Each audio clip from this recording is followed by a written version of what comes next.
Papatunayan ko lang na sila. This is the only place I know that she goes to every morning. So, susundan natin? Exactly.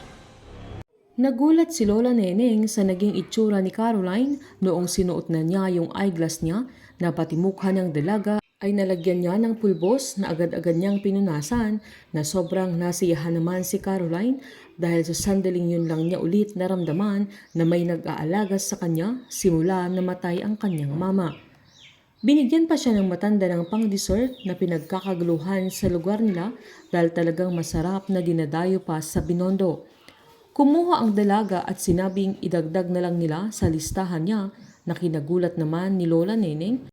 Sabay tinanong kung babayaran ba niya na agad namang sinabi ni Caroline na babayaran niya lahat dahil yun ang usapan nila ni Bingo na agad namang inabot ng matanda ang isang box sabay prenesyohan niya ng 150.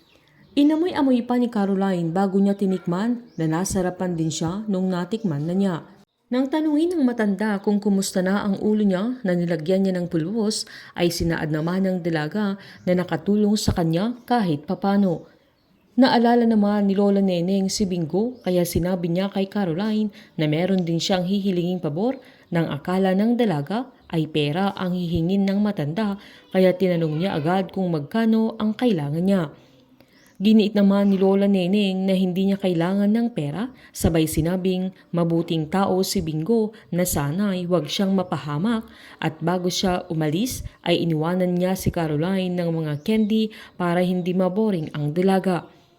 Mas lalong naalala naman ni Caroline ang mama niya dahil bago siya mamatay ay binigyan niya ng candy si Caroline para hindi siya sumunod sa kanya sa baba ng bahay nila.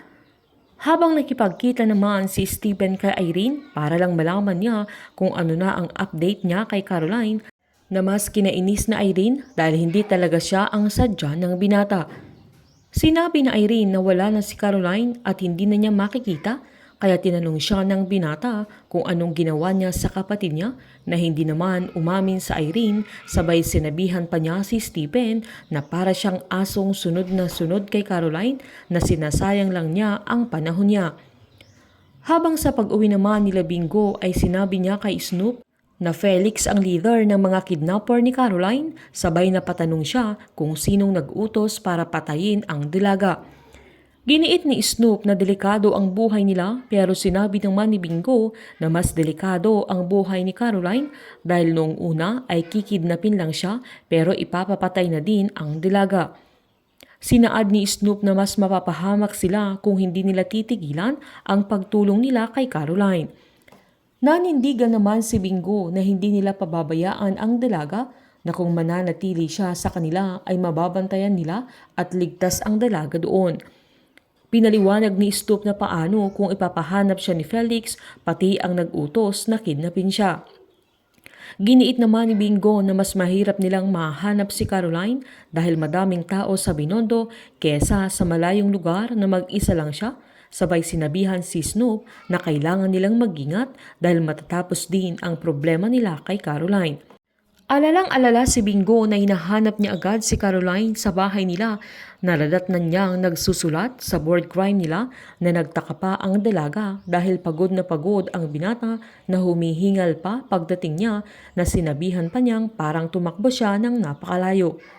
Natuwa naman si Bingo na sinipag si Caroline na nagsulat at nagdikit-dikit sa crime board nila sabay tinanong niya kung sino sa mga larawan ang may pinakamatinding galit sa kanya.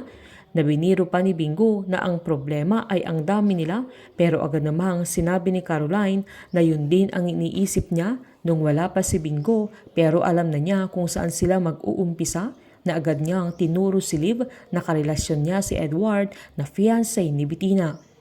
Nanindigan ang dalaga na ipapakulong niya silang dalawa dahil niloko na nga nila si Bettina at pinakidnap pa siya.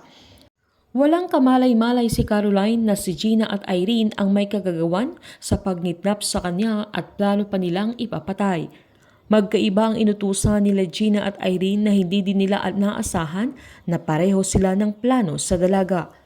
Niloko pa ni Bingo na walang maraming issues ang dalaga sa buhay niya na sinaad naman ni Caroline na kapag napatunayan niyang magkarelasyon sila Edward at Liv ay mababawasan na ng isa ang problema nila. Sa unang paglabas nilang magkasama ay ingat na ingat sila na baka makita sila ng mga kapitbahay nila. Nang pababa sila ng hagdan ay narinig nila magkakasama sila Tara, Buji at mga kaibigan nila ay umatras sila na nauna si Bingo na bumaba na hindi nila nahalata, pero nang bumaba na si Caroline ay napansin nila ang dalaga dahil natapilok siya, kaya naghulaan sila kung yun ang GF ni Bingo. Na nagandahan sila kay Caroline, nagselos naman si Boji na best friend ni Bingo. Agad sumakay si Bingo sa motor at niyaya niya ang dalaga na umalis na sila, pero giniit ng dalaga na hindi siya sasakay sa motor. Agad namang sinabi ni Bingo na doon din siya sasakay, na hiniram pa niya kay Cory dahil hindi na siya magbabayad ng pang-taxi niya.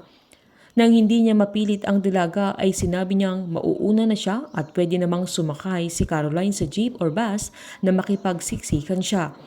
Walang magawa ang dalaga kundi sumakay, na napangiti naman si Bingo, sabay inabot ang isang helmet niya na inisprayan pa niya ng alkohol.